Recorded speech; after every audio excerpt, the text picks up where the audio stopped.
E se eu te dissesse que a deficiência, como a gente conhece, talvez não seja bem o que parece? E se não for sobre uma falta, mas sobre uma forma diferente e superpotente de existir? Nessa nossa análise, a gente vai usar umas lentes bem especiais, as da filosofia, para desmontar essa ideia. O nosso foco vai ser a surdez, mas não como uma limitação, e sim como uma singularidade produtiva. É um convite para a gente repensar juntos o que é que significa de verdade produzir valor no mundo. E para começar, já vamos com a pergunta que meio que bagunça as nossas certezas. Pensa comigo. A deficiência é uma coisa que simplesmente existe no corpo de alguém, tipo a cor do cabelo? Ou será que é a sociedade, com suas regras, seus prédios, suas expectativas, que acaba criando a incapacidade porque ela não sabe se adaptar ao que é diferente? Essa pergunta, gente, é a chave que vai guiar toda a nossa conversa. E o conceito que vai ser nosso norte é esse aqui: singularidade produtiva. A ideia é bem direta. Vamos parar de olhar para a surdez com aquela visão de médico, sabe? De que é um problema que precisa ser consertado.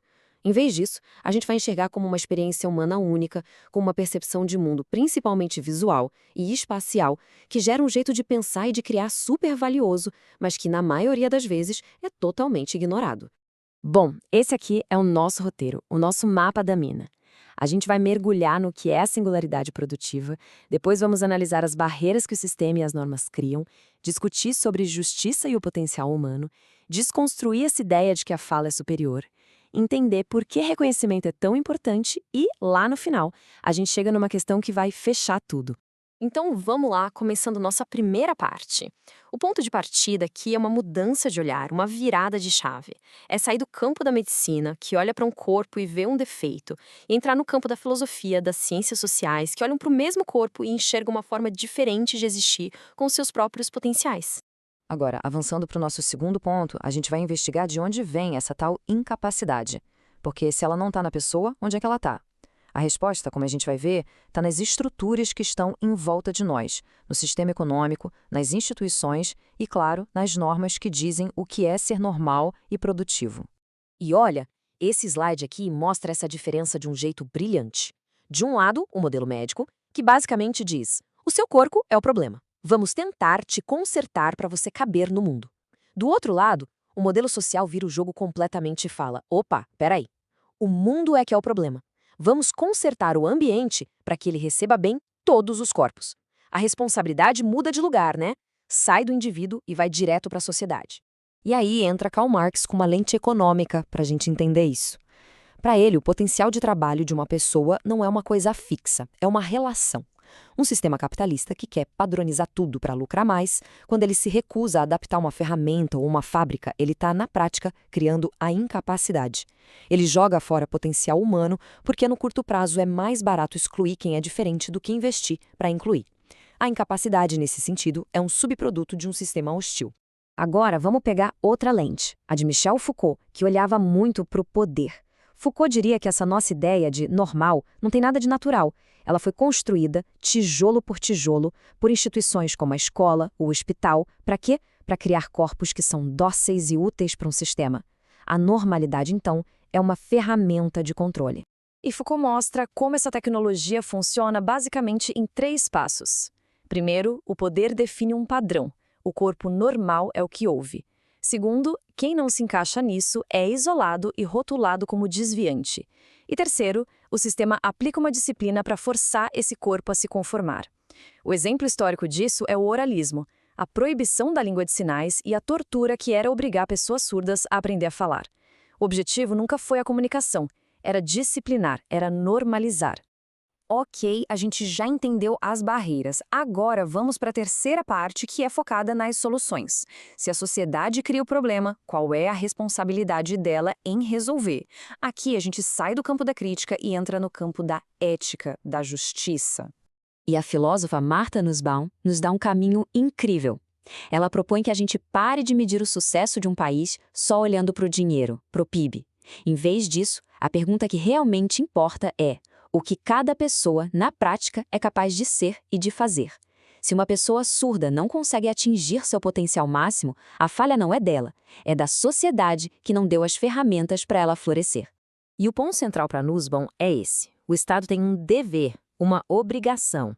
Não é favor, não é caridade, é justiça. Investir numa educação bilíngue de qualidade com Libras e português não é um gasto extra.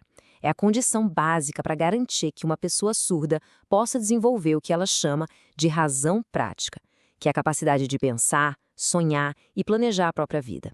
É a base de tudo, da cidadania e da dignidade. Vamos para a quarta sessão. E aqui, gente, a gente vai atacar um pilar da nossa cultura. Essa ideia de que a fala é o jeito mais evoluído de pensar. E se isso for só um preconceito que impede a gente de enxergar outras inteligências? Tem uma palavra que resume séculos desse preconceito: fonocentrismo. É um conceito pesado, mas é a chave para a gente entender por que a experiência surda foi tão marginalizada por tanto tempo.